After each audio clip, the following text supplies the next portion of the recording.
Hola, ¿qué tal? Nosotros somos el equipo número 3 y a continuación presentaremos la generación de valores de variables aleatorias.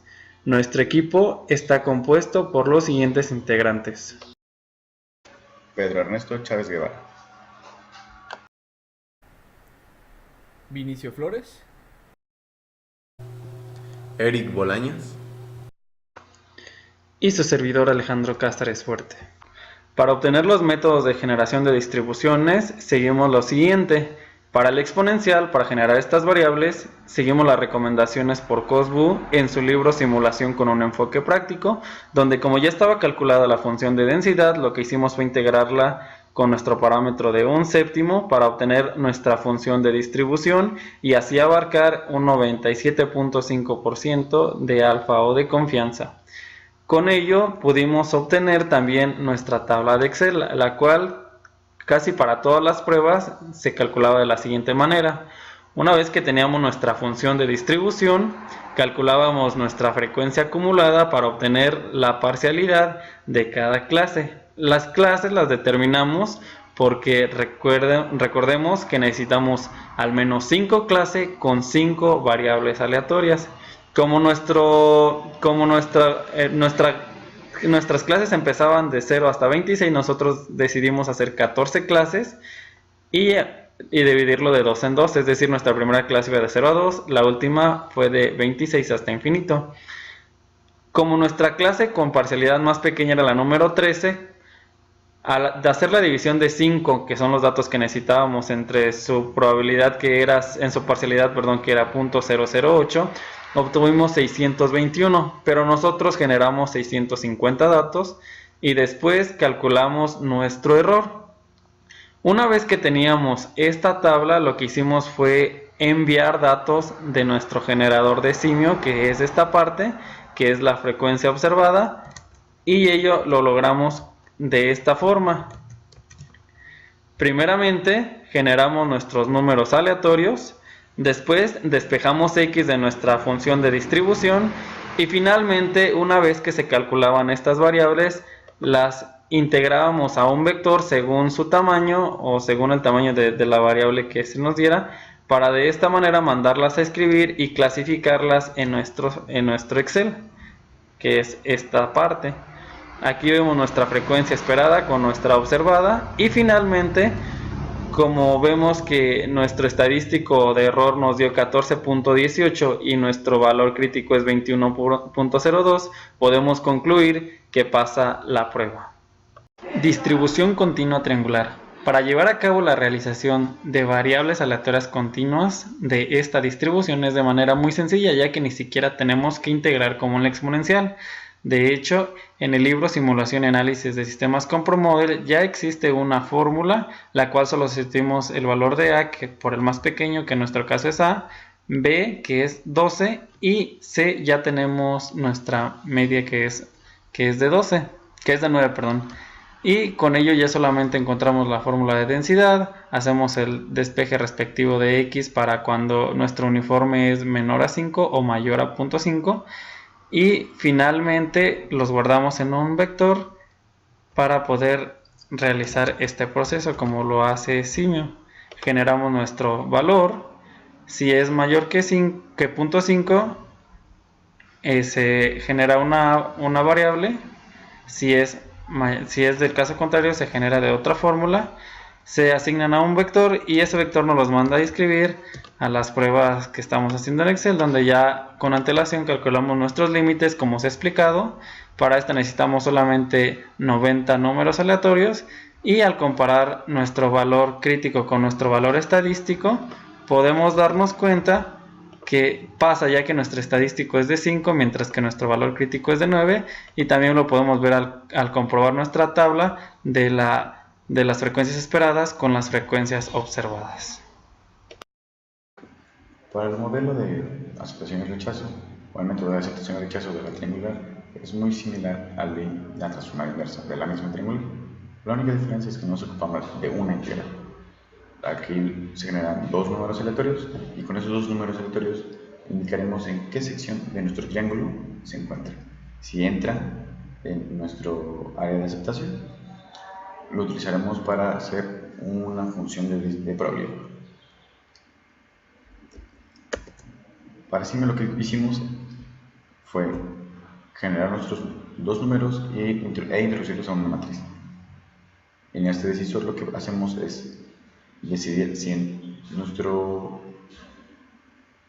de qué lado del triángulo cae, si del primera parte o del segundo lado, si pasa nuestra media, nuestra moda. Posteriormente a eso, nuestro segundo número aleatorio vamos a modificarlo acorde a la altura de nuestro triángulo. Una vez transformados nuestros dos números aleatorios, uno dependiendo de la distancia y el otro dependiendo de la altura, lo que se hará es decidir si nuestro primer número es mayor que el segundo. Si es mayor que el segundo, esto quiere decir que nuestro número está dentro del triángulo. ¿Qué quiere decir esto? Que se acepta. Una vez aceptado, lo agregaremos a nuestra función de probabilidad de distribución, nuestra distribución, y lo haremos una cuenta. Iremos haciendo una cuenta, obteniendo los siguientes resultados. Nuestra frecuencia observada fue para nuestros intervalos de 1, 2, 3 y 6, que van desde 6 hasta 12. Nuestro límite inferior es 6 y nuestro límite superior es 12. Encontramos esta frecuencia observada. Y nuestra frecuencia esperada, calculada, es esta, obteniendo un estadístico de 8.84. ¿Qué nos quiere decir esto? Que pasa la prueba. Para el caso de la Erlang, utiliza un método heurístico, y para nuestra formación en Siemens y traslado a Excel utilizamos esta fórmula. ¿Qué nos dice esta fórmula? Que vamos a generar tres números aleatorios. Pero bueno, eso fue lo que se nos exigía a nosotros, tres números aleatorios, y restaremos a 1 nuestro número aleatorio. Una vez restado nuestro número aleatorio, sumaremos todas estas diferencias y lo multiplicaremos por nuestro lambda o mu, que es de 1/3, obteniendo, en nuestro generador en Siemens generamos nuestros tres números aleatorios, los asignamos a una matriz, los transformamos todos para obtener nuestro valor XR o nuestra R, que será la que se valora en qué intervalo se encuentra de nuestra distribución, y decidimos si queda dentro o fuera de nuestro intervalo para poder evaluar, teniendo como frecuencias observadas las que tenemos aquí. Aquí tenemos 0 en nuestro último intervalo, ya que a partir del 8 se cumple el 98% de distribución, de nuestra distribución. Entonces se volvió muy difícil encontrar números que se pasaran en esa sección. Y como frecuencia esperada obtuvimos esta de aquí, teniendo como estadístico 12.46, y observando que nuestro crítico es 14.06, podemos decir que pasa la prueba nuestro generador con un 95% de significancia. Hola, soy Eric Bolaños y yo explicaré la generación de variables aleatorias normales por el método de aceptación y rechazo. Lo primero que hacemos es definir todas nuestras variables que estarán involucradas en el proceso, dentro de las cuales se involucran los parámetros de nuestra normal, que es una media de 17 y una desviación estándar de 3. Posteriormente pasamos a nuestro proceso y nuestro primer paso es generar dos números aleatorios multiplicados por 18 y a los cuales le sumamos 8 para que queden dentro del rango de nuestras clases de 8 a 26. Posteriormente eran almacenados en un vector f, siendo f1 el primer número y siendo f2 el segundo número. Posteriormente a nuestra variable fx le asignábamos el valor de la variable aleatoria obtenido por esta fórmula, que es la función de densidad de nuestra normal, la cual fue obtenida del libro Probabilidad y Estadística, Apuntes Digitales de Benítez Morales A. Posteriormente se compara el valor de esa variable con el segundo número aleatorio multiplicado por la altura máxima. Esto se realizaba al sustituir ahora, en vez de F1, el valor de nuestra media, que es donde se obtendrá la máxima altura. Si no pasaba, se salía del proceso y no se contabilizaba. Si pasaba, se definen las clases en los límites mayores, que van de 11 a 26, y a nuestra variable y1 se le asignaba un valor de 1. Después comparábamos el valor de nuestro número aleatorio con cada una de las clases, así hasta que quedara dentro de una, para que al final el vector de n contabilizara cuántos valores habían pasado la prueba por cada clase, y después los escribíamos en el Excel. Una vez hecho esto, corremos nuestro proceso y obtenemos una frecuencia observada, la cual su sumatorio es de 250 datos, como podemos ver aquí. Lo estadístico que obtuvimos fue de 1.8 y el valor de tablas fue de 11.07. Por lo tanto, este es menor que este, y concluimos que nuestras variables aleatorias generadas siguen una distribución normal. Ahora les explicaré el proceso para generar variables aleatorias normales por el método heurístico. Primero, definimos todas nuestras variables. Aquí están nuestros parámetros de nuestra normal, con una media de 17 y una desviación estándar de 3. El primer paso de nuestro proceso es asignarle la variable num el valor de 0. Posteriormente generaremos un número aleatorio. La variable num se le sumará 1 y el número aleatorio será contenido en nuestro vector x. Después vemos si ya nuestra variable num ya tomó un valor mayor a 12, si sí se sigue con el proceso, si no se regresa todo esto para generar 12 números aleatorios.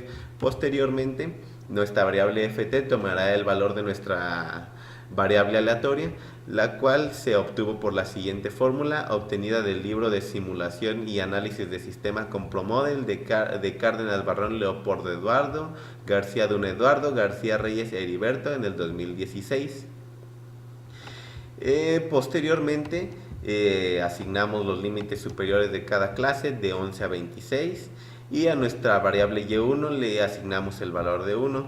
Posteriormente nuestra variable aleatoria contenida en ft va a ser comparada con cada una de las clases. Si no queda dentro de la clase con la que se está comparando actualmente, se le sumará a nuestra variable y1 un 1. Y si nuestra variable y1 ya es mayor a 5, es decir, cayó en la sexta clase, se sigue con el proceso. Si no, se sigue comparando con las demás clases, así hasta caer dentro de una clase. Los datos que ya han pasado la prueba se almacenarán en el vector n en cada una de las clases, y posteriormente se escribirá en el Excel. Una vez que ya hemos corrido nuestro proceso, obtenemos una frecuencia observada, como podemos ver, igual que en la prueba anterior. Nuestra n es de 250 y obtuvimos un estadístico de 1.24, el cual es menor a nuestro valor obtenido de tablas chi cuadrada con un alfa del 0.05 de 11.07, lo cual nos quiere decir que nuestras variables aleatorias siguen un comportamiento normal. Y continuamos con la distribución normal, solo que en este caso utilizaremos un método tabulado que involucra variables discretas, que es el mismo ejemplo que utilizamos para el método heurístico de la normal, solo que en este caso vamos a estandarizar la normal. Y lo podemos ver en nuestro software Simio. Tenemos los mismos pasos, que es generar los 12 números aleatorios, y en base a ellos aplicamos nuestra sumatoria, que es la tabulada, y podemos obtener nuestro FT, solo que en este caso vamos a estandarizar la normal, que la podemos ver ahí en la Z, y ya seguido de eso pasamos a asignar a nuestro vector, que en este caso al estandarizar nuestra no está normal, nuestro límite varió, ya es ahora de menos 3 a 3 y podemos asignárselo aquí en este caso, y ya en estos 4 puntos va a ir decidiendo a qué vector se va a ir asignando y los va a ir arrojando a nuestro Excel, que en el Excel aquí lo podemos ver, nuestra frecuencia observada, que fueron los 250 en comparación contra nuestra frecuencia esperada. Podemos ver que su valor estadístico es de 1.24, mientras que el valor crítico es de 9.48, por el cual podemos decir que sí sigue una distribución normal por el método tabulado. Distribución discreta Poisson. En teoría de probabilidad y estadística, la distribución de Poisson es una distribución de probabilidad discreta que expresa a partir de una frecuencia de ocurrencia media la probabilidad de que ocurra un determinado número de eventos durante cierto periodo de tiempo. El proceso como nosotros generamos esta variable fue mediante el algoritmo presentado por el libro Simulación y Análisis de Sistemas con ProModel, el cual es el siguiente. Primeramente tendríamos nuestra lambda, que era de 7, nuestro n, que era de 0, y nuestro t, que era de 1.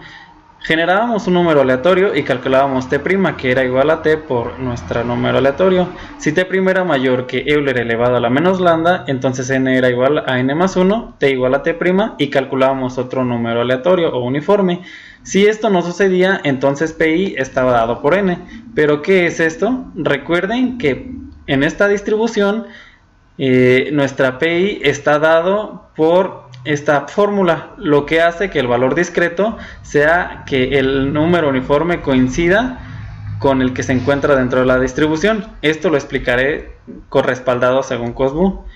Puesto que esta distribución de probabilidades discreta es necesario evaluar para cada valor de x y entonces determinar la distribución acumulada f de x. Tanto la distribución de probabilidad como la distribución acumulada de esta variable aparecen en la tabla que les mostré a continuación. Muestran el valor que tomará la variable aleatoria x. Es decir, para este caso lambda es de 5. Cuando x es igual a 0, el valor uniforme debe encontrarse del generado entre 0 y .007. Esto de la fórmula que les mostré con antelación. Cuando x vale 1 es porque nuestro número aleatorio se encuentra entre .0067 y .0404 de la misma fórmula que ya les mencioné. Este es nuestro procedimiento en simulación, en la plataforma de Simio, perdón. Generamos nuestro número aleatorio, hacíamos la condición que decía el ProModel y finalmente se asignaba en el vector. Una vez ya calculadas nuestras probabilidades, nuestra distribución de probabilidad con lambda de 7 y finalmente pues hacíamos una asignación para que se asignara en el que correspondía y lo mandábamos en Excel. En Excel de igual manera se calculaba la frecuencia acumulada, se calculaba la parcialidad más pequeña nos daba el valor para hacer 5 entre esta parcialidad y nos daba un total de números. Para que esta prueba fuera correcta nosotros lo redondeamos a 5500 números y al hacer la prueba, el generador en Simio, obteníamos estos valores observados. Al ver nuestros valores observados frente a los esperados, podemos ver que nuestra prueba, nuestro valor crítico es de 23.6, mientras que nuestro estadístico es de 9.64, por lo cual podemos decir que se aprueba la prueba que estamos probando. Y por último tenemos la distribución binomial, que Raúl Cos la define como la repetición de n experimentos de Bernoulli de probabilidad de éxito P, el cual dicho experimento se basa en asignar valor de 0 a 1 en base a una probabilidad dada. En este caso tenemos aquí nuestra función de probabilidad, que es de la binomial, recordando que tenemos tenemos el parámetro de n igual a 7 y p igual a 0.3, esto asignado por el profesor. Y en base a nuestra función de probabilidad obtenemos nuestros datos y nos damos cuenta que será necesario hacer 23.000 pruebas para obtener una frecuencia esperada adecuada.